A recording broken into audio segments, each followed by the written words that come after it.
Finally, the episode that we've all been waiting for, Fairy Tail Series 2, Episode 1 was awesome. I love the new animation, and I just think it's funny how they showed all the main characters from the feet up just to show off new animation. It's more faithful to the manga, and it has the weird, you can see the eye through the hair thing that a lot of animes do, but the first series of Fairy Tail didn't do that, but it looks good on Fairy Tail, it looks good on Natsu and Urza and stuff like that. You know, I have no complaints about it. And I like how this picks up exactly where 175 leaves off, except for at the beginning and the very end, we get this, it seems to be a look into the future with Lucy and Natsu fighting a whole bunch of dragons. And Natsu was going in at the end, like he was punching dragons, he used the roar. And at the very end, he seems to get swallowed by the dragon, but he has a limitless amount of fire with all those dragons.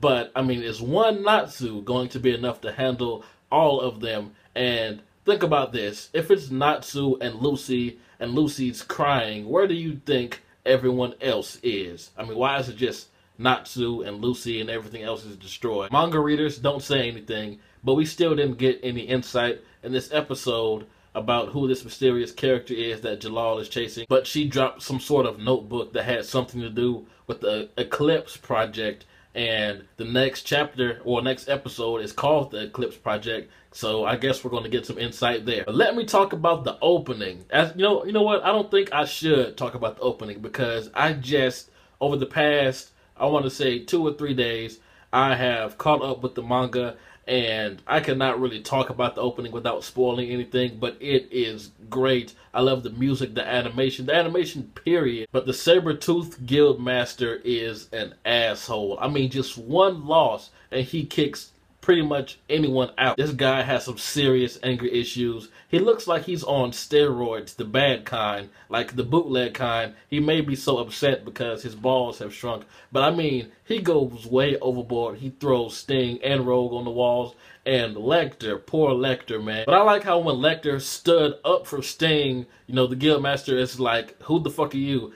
He was literally, I mean, Frosh and Lecter have been standing there forever. I mean, every time we see Sting and Rogue and the Guildmaster, they're all around the same area. So, I mean, what? Does the Guildmaster not look down? How does he not see Frosh and Lecter? Well, then again, he doesn't have any pupils. But man, Sting, I'm not even mad at my boy Sting for what he did to that guy. He actually deserved it. And you would think that Minerva would be more caring that, you know, this guy just blew a hole in her father's stomach, but it seems like she doesn't give a damn, which lets us know that she is not a good person. I mean, we've already got that kind of feel from her, but this really lets you know that she is going to cause some trouble. The lighting and particle effects in the Milky Way looked really good. And Wendy, in the new animation, her hair looks more purple, although you could argue it was before, but in the old animation, it looked more blue to me. But anyway,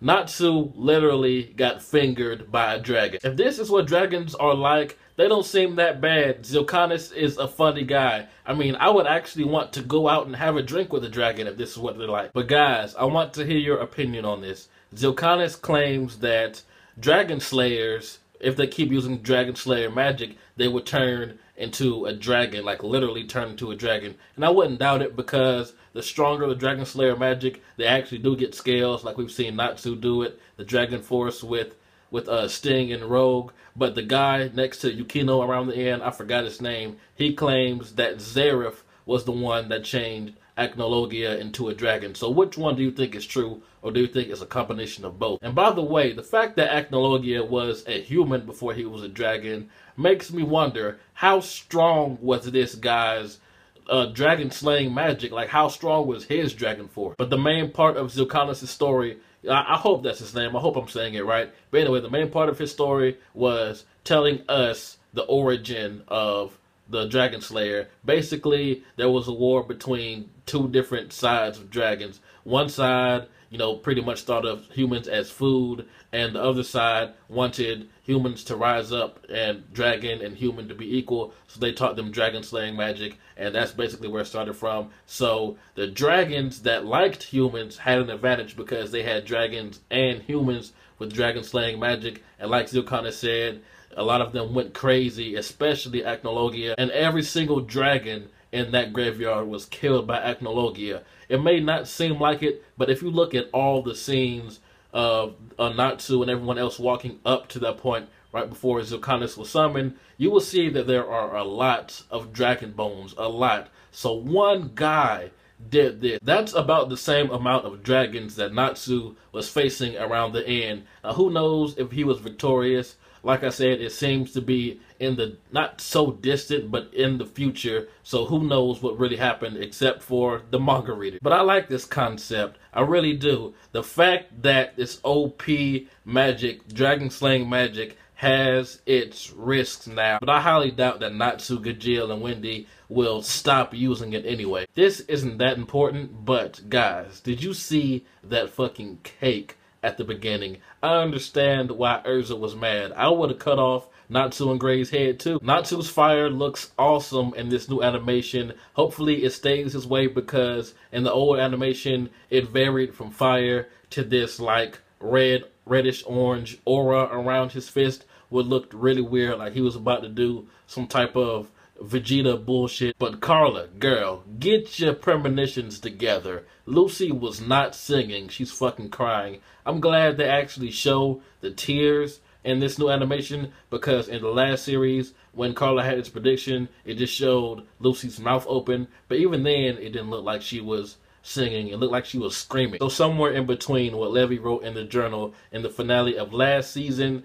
the premonition that Carla's having, and the obvious dragon takeover at the beginning and end of this episode, putting all that together, you can tell that shit is about to go down. But tell me, who do you guys think that Jalal is following? Do you like this animation, or do you prefer the old one?